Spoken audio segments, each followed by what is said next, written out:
Hello Grand Archive players, let's answer a rules question. You control green slime with 2 buff counters and a woodland squirrels. Your opponent plays a Suffocating Miasma imbued, targeting green slime with the on-enter effect. How many buff counters will your squirrel get? Okay, so before we try to answer this one, we have to lay some groundwork, so let's look at some other scenarios. Take a look at this example. You control a red slime with 1 buff counter. It gets destroyed. How much damage does its on-death trigger deal? 4, obviously. Well, maybe not so obviously. Let's zoom in and take a look at the events happening here. When red slime dies, it's moved to its owner's graveyard, and its on-death trigger goes onto the stack. However, you might see a problem here. As soon as you change zones, all counters are removed from it. So if we're looking at the red slime in the graveyard, which is when its trigger is resolving, its power can't be anything but 3. Actually, we have a bigger problem.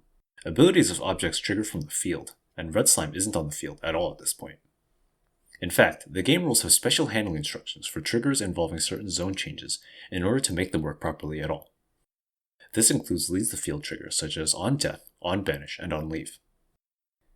In cases like these, the game will take a peek back in time in order to check the properties of the object in question at the moment immediately before it left the field. This is called last known information. In this example, it will see that at the last moment that red slime existed on the field, it looked like this, and that its power was 4. So specifically for this leaves the field trigger, the game will use this information from the recent past and not the present. Quick bonus question before we move on. What if you were attacking with a red slime with no buff counters, and your opponent activated Chill to the Bone on it with 2 Fantasia to meet the initial condition? How much damage does the red slime deal on its on-death? And the answer is 0. Its power upon going to the graveyard was -1, which is considered to be 0 for this purpose, since it can't deal negative damage. We're still not done with our groundwork. You have a green slime with 4 buff counters. Your opponent targets it with the on-enter effect of an imbued Suffocating Miasma. How many buff counters does it have now? So before any player gets opportunity, the game performs certain actions to maintain the game state. These are called state-based checks. They include seeing if a player has lost the game, if a unit should be dead, or if there are buff and debuff counters on the same object.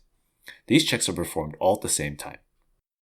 So in our current case, when state-based checks are performed, it will see 4 buff counters and 3 debuff counters on the green slime, and each buff counter will cancel out a debuff counter, leaving the slime with 1 buff counter. Okay, we're finally ready to go back to our original example. 3 debuff counters on the green slime is just enough to reduce its life to 0 and kill it.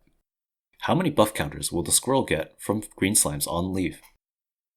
Remember that both the act of moving the slime to the graveyard and the act of cancelling its counters are state-based checks. So does it die before or after the counters get cleaned up? What did it look like at the moment it left the field? Immediately before state-based checks were performed, it looked like this. And immediately after the field, it looks like this.